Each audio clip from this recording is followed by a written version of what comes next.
Hello friends, mission crack दी गोल में आपका बहुत बहुत स्वागत है। आज हम फिर से एनसीईआरटी सार संग्रह की श्रृंखला में प्राचीन इतिहास की अगली टॉपिक का रिवीजन करने जा रहे हैं, जो किसी भी कॉम्पिटिटिव एग्जाम के लिए बहुत ही इम्पोर्टेंट है। तो चलिए फ्रेंड्स, शुरू करते हैं एनसीईआरटी सार संग्रह का अगला प्राचीन इतिहास का अगला टॉपिक, वैदिक काल। सबसे पहले हम लोग जानते हैं वैदिक शब्द का अर्थ क्या है। वैदिक शब्द का अर्थ क्या है? वैदिक शब्द का अर्थ ज्ञान है। आगे, सर्वाधिक प्राचीन वेद कौन सा है? सर्वाधिक प्राचीन वेद ऋग्वेद है। आर्य शब्द किसको इंगित करता है? आर्य शब्द श्रेष्ठ वंश को इंगित करता है। ऋग्वेद में कुल कितने मंडल और सूक्त हैं? ऋग्वेद में 10 मंडल और 1028 सूक्त हैं। त्रयी नाम किसके लिए प्रयोग किया जाता है? त्रयी नाम 3 वेदों ऋग्वेद, सामवेद और यजुर्वेद के लिए प्रयोग किया जाता है। त्रयी में 3 वेद आते हैं, ऋग्वेद, सामवेद और यजुर्वेद। यज्ञ संबंधी विधि विधानों का जानकारी किस वेद से प्राप्त होता है? यज्ञ संबंधी विधि विधानों की जानकारी यजुर्वेद से प्राप्त होती है। 4 वेदों में से किस एक में जादुई माया और वशीकरण का वर्णन है? जादुई माया और वशीकरण का वर्णन अथर्ववेद में है। उपनिषद किस परंपरा पर आधारित है? उपनिषद भारतीय दर्शन परंपरा पर आधारित है। उपनिषद भारतीय दर्शन परंपरा पर आधारित है। ऋग्वेद का कौन सा मंडल पूर्णतः सोम देवता को समर्पित है? ऋग्वेद का 9वां मंडल सोम देवता को समर्पित है। अध्यात्म से संबंधित नचिकेता और यम का संबंध किस उपनिषद से प्राप्त होता है? नचिकेता और यम का संबंध कठोपनिषद से प्राप्त होता है। आगे, उपनिषद काल में राजा अश्वपति किस स्थान के शासक थे? उपनिषद काल में राजा अश्वपति केकय के शासक थे। अश्वपति केकय के शासक थे। मोक्ष प्राप्ति के साधन की चर्चा किस वैदिक साहित्य में की गई है? मोक्ष प्राप्ति के साधन की चर्चा उपनिषद में की गई है। वैदिक नदी अस्किनी की पहचान किस नदी के रूप में की गई है?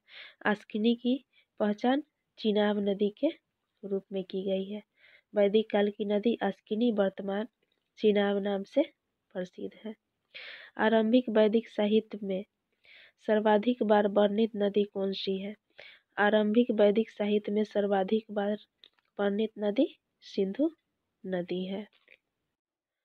फ्रेंड्स, अब जानते हैं हम लोग वैदिक काल में प्रयुक्त कुछ शब्द और वर्तमान में उसका वर्तमान में उसको क्या कहा जाता है और पहले वैदिक काल में क्या कहा जाता था।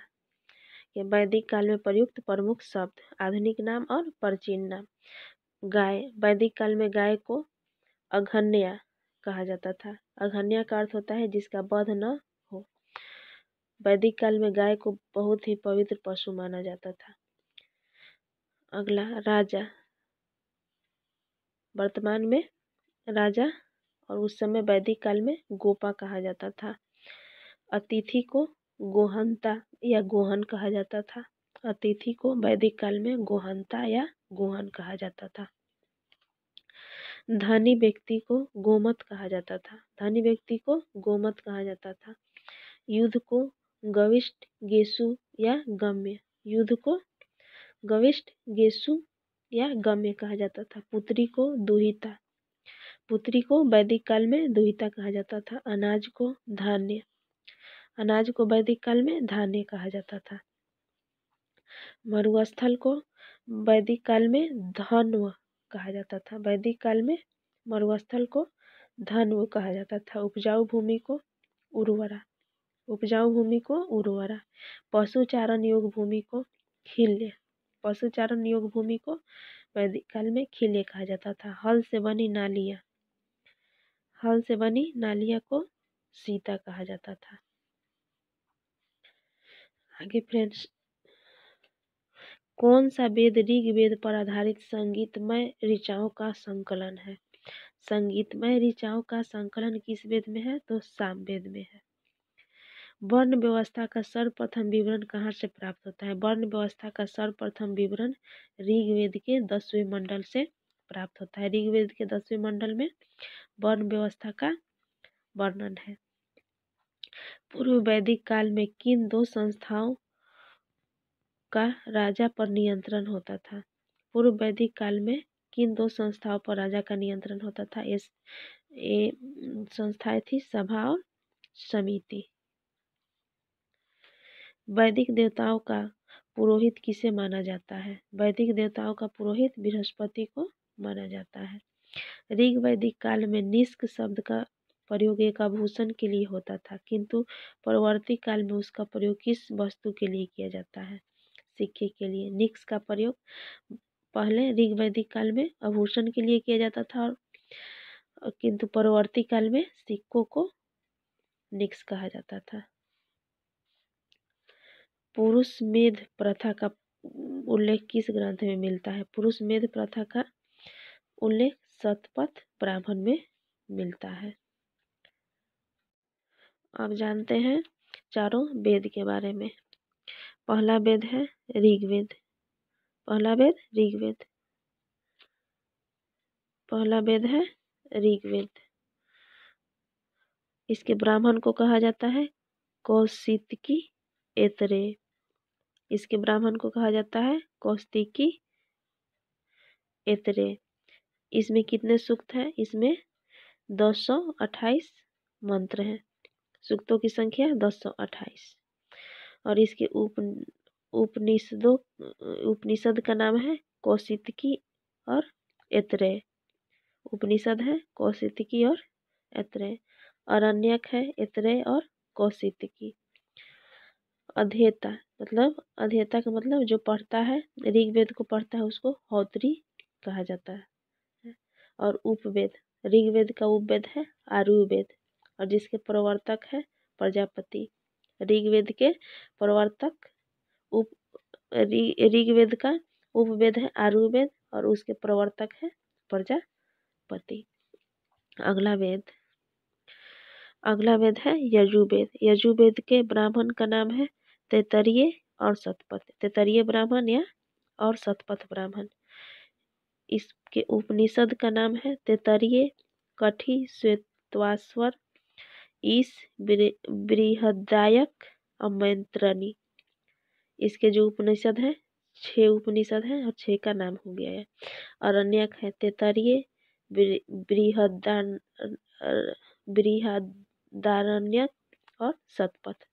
अरण्यक 3 को हो गए।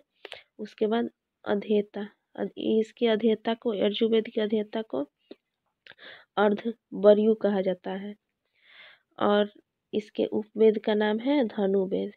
धनुवेद के प्रवर्तक है विश्वामित्र। अगला वेद सामवेद। अगला वेद है सामवेद। इसके ब्राह्मण को पंचविश, इसे तांडय ब्राह्मण भी कहते हैं। पंचविश, इसके ब्राह्मण को तांडय ब्राह्मण भी कहते हैं। इसमें सूक्त की संख्या है 1810। सामवेद में सूक्त की संख्या 1810। सामवेद में सूक्त की संख्या कितना है? 1810। और इसके उपनिषद हैं केन और छंदोग्य। सामवेद के उपनिषद है केन और छंदोग्य। और इसके अरण्यक है जैमिनीय और छंदोग्य। सामवेद के अरण्यक जैमिनीय और छंदोग्य। इसके अध्येता को कहा जाता है उद्गाता। इसके अध्येता को कहा जाता है उद्गाता। और इसके उपवेद का नाम है गंधर्व वेद। इसके प्रवर्तक है नारद। अगला वेद अथर्ववेद। अथर्ववेद के ब्राह्मण को कहा जाता है गोपद। अथर्ववेद के ब्राह्मण को गोपद कहा जाता है। इसमें सूक्त की संख्या 6000 है। अथर्ववेद में सूक्त की संख्या 6000। इसके उपनिषद का नाम है मांडुक्य, प्रश्न और मुंडक। उपनिषद है मांडुक्य उपनिषद, प्रश्न उपनिषद और मुंडक उपनिषद। इसके अध्येता को कहा जाता है ब्रह्म, अध्येता को ब्रह्म। और इसके उपवेद है शिल्प वेद, अथर्ववेद के उपवेद शिल्प वेद, और इसके प्रवर्तक विश्वकर्मा। आगे, पारसियों के ग्रंथ जिंद अस्तेवा में जिस अहुर मजदा का वर्णन मिलता है वह असुरों का देवता है। पारसियों के ग्रंथ में जिंद अवस्था के जिस अहुर मजदा का वर्णन मिलता है वह असुरों के देवता है। आगे फ्रेंड, ईरान से भारत में आर्यों की आने की सूचना किस अभिलेख से प्राप्त होती है? ईरान से भारत आने आर्यों के आने की सूचना बोग बो, बोग जकोई अभिलेख से प्राप्त होती है। बोग जकोई अभिलेख से प्राप्त होती है। अगला, उत्तर वैदिक काल में किस क्षेत्र को आर्य संस्कृति की धुरी समझा जाता है? उत्तर वैदिक काल में अंग एवं मगध को आर्य संस्कृति की धुरी समझा जाता था। गोत्र शब्द का सर्वप्रथम प्रयोग किस काल में हुआ? गोत्र शब्द का सर्वप्रथम प्रयोग ऋग वैदिक काल में हुआ। ऋग्वेद संहिता में दूसरे से सातवें मंडल तक सर्वाधिक प्राचीन माने जाते हैं। इन्हें गोत्र मंडल के नाम से भी जाना जाता है। गोत्र मंडल के नाम से क्या जाना जाता है? ऋग्वेद संहिता में दूसरे से सातवें मंडल, ऋग्वेद के दूसरे से सातवें मंडल को गोत्र मंडल के नाम से भी जाना जाता है। ऋग्वेद काल में जनता का विश्वास किसमें था? ऋग्वेद काल में जनता का विश्वास बलि एवं कर्मकांड में था। प्रसिद्ध दशराज युद्ध किस नदी के तट पर लड़ा गया था? दशराज का युद्ध परुष्णी नदी के तट पर लड़ा गया था, जो वर्तमान में रावी के नाम से प्रसिद्ध है। दशराज युद्ध का वर्णन ऋग्वेद के सातवें मंडल में मिलता है। दशराज युद्ध का वर्णन ऋग्वेद के सातवें मंडल में मिलता है। आर्यों के जीविकोपार्जन का मुख्य स्रोत क्या था? आर्यों के जीविकोपार्जन का मुख्य स्रोत पशुपालन एवं कृषि था। आर्य लोग सबसे ज्यादा गाय को पालतू बनाते थे। ऋग्वेद में उल्लेखित यौ शब्द किस कृषि उत्पाद के लिए प्रयुक्त किया जाता था? यौ का अर्थ जौ होता है। वैदिक युग में प्रचलित लोकप्रिय शासन प्रणाली का क्या नाम था? वैदिक युग में प्रचलित लोकप्रिय शासन प्रणाली का नाम वंशानुगत राजतंत्र प्रणाली था। वैदिक युग में वंशानुगत राजतंत्र प्रणाली चलता था। आयुर्वेद अर्थात जीवन का विज्ञान, आयुर्वेद अर्थात जीवन का विज्ञान का उल्लेख सर्वप्रथम किस वेद में मिलता है? अथर्ववेद में मिलता है। जीवन का विज्ञान अथर्ववेद में मिलता है। अथर्ववेद में सभा और समिति को प्रजापति की दो पुत्रियां कहा गया है। सभा और समिति को प्रजापति की दो पुत्रियां अथर्ववेद में कहा गया है। गायत्री मंत्र का उल्लेख किस ग्रंथ में मिलता है? गायत्री मंत्र का उल्लेख ऋग्वेद के तीसरे मंडल में मिलता है। ऋग्वेद में किसको युद्ध का देवता समझा जाता था? ऋग्वेद में इंद्र को युद्ध का देवता समझा जाता था। युद्ध का देवता इंद्र। पूर्व वैदिक आर्यों का सर्वाधिक लोकप्रिय देवता कौन था? पूर्व वैदिक आर्यों का सर्वाधिक लोकप्रिय देवता इंद्र थे। पूर्व वैदिक आर्यों का लोकप्रिय देवता इंद्र थे। गायत्री मंत्र की रचना किसने की है? गायत्री मंत्र की रचना विश्वामित्र ने की है। श्रीमद् भागवत गीता मूल रूप से किस भाषा में लिखी गई थी? श्रीमद् भागवत गीता मूल रूप से संस्कृत में लिखी गई थी। सत्यमेव जयते शब्द किस ग्रंथ से लिया गया है? सत्यमेव जयते शब्द मुंडकोपनिषद से लिया गया है। फ्रेंड्स, इस चैप्टर का लगभग सभी क्वेश्चन बहुत ही इम्पोर्टेंट है। आगे अब देखिए, यहाँ जानेंगे हम लोग ऋग्वेदिक नदियाँ और उसका अभी वर्तमान जो नाम है वो जानेंगे। विशस्ता नदी का नाम वर्तमान में झेलम है। विपाशा का नाम ब्यास। दृश्यदंती नदी या दृश्यद्वती नदी, जिसे घग्घर नदी कहा जाता है, या चौतांग नदी। कुरुम्भु नदी कुर्रम, कुरुम्भु नदी को कुर्रम, कुंभा को वैदिक काल में काबुल कहा जाता था, सदानीरा को गंडक, आस्किनी को चिनाब, शत्रुदी को सतलज, गोमल को गोमती, सिंधु को सिंध, सरस्वती को घग्घर, सुषमा को सोहन, सुवास्तु को स्वात, सुषमा को सोहन और सुवास्तु को स्वात। फ्रेंड्स, ये नदी का नाम भी बहुत ही इम्पोर्टेंट है, एग्जाम में पूछता है कि वर्तमान में, या तो वर्तमान नाम पूछेगा, नहीं तो वैदिक काल का नाम पूछता है। आगे, ऋग्वेद की मूल लिपि क्या थी? ऋग्वेद की मूल लिपि ब्राह्मणी थी। ऋग्वेद की मूल लिपि ब्राह्मणी थी। जीविकोपार्जन हेतु वेद वेदांग पढ़ने वाला अध्यापक क्या कहलाता था? जीविकोपार्जन हेतु वेद वेदांग पढ़ने वाला अध्यापक उपाध्याय कहलाता था। राजा की उत्पत्ति का सिद्धांत किस ब्राह्मण ग्रंथ में मिलता है? राजा की उत्पत्ति का सिद्धांत ऐतरेय ब्राह्मण में मिलता है। शुल्ब सूत्र किस विषय से संबंधित पुस्तक है? शुल्ब सूत्र जो है जयमती से संबंधित पुस्तक है। अस्तोमा सद्गमय वाक्यांश कहाँ से लिया गया है? अस्तोमा सद्गमय वाक्यांश बृहदारण्यक उपनिषद से लिया गया है। बृहदारण्यक उपनिषद से अस्तोमा सद्गमय वाक्यांश लिया गया है। चरक संहिता नामक पुस्तक किस विषय से संबंधित है? चरक संहिता चिकित्सा से संबंधित है। आगे,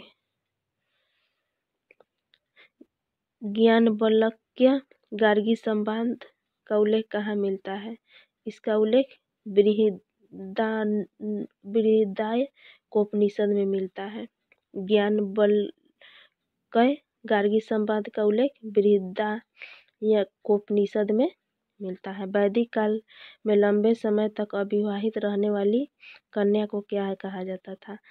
लंबे समय तक अविवाहित रहने वाली कन्या को अमाजु कहा जाता था। वैदिक काल में द्विज श्रेणी में कौन शामिल थे? वैदिक काल में द्विज श्रेणी में क्षत्रिय, ब्राह्मण एवं वैश्य शामिल थे। द्विज में क्षत्रिय, ब्राह्मण और वैश्य शामिल थे। आगे देखिए, ऋग्वेद में सरस्वती नदी को सर्वाधिक पवित्र नदी बताया गया और इसे नदी तमा और नदियों की माता की संज्ञा दी गई। वैदिक काल में सरस्वती को सर्वाधिक पवित्र नदी बताया गया और इसे नदी तमा और नदी माता की संज्ञा दी गई। फ्रेंड्स, वैदिक काल का यह चैप्टर समाप्त हुआ और फिर अगला चैप्टर लेकर के बहुत जल्दी ही आएंगे। चैनल पर बने रहने के लिए चैनल को सब्सक्राइब करें और बेल आइकन का बटन पर क्लिक करें ताकि अगले वीडियो का नोटिफिकेशन आपको प्राप्त हो।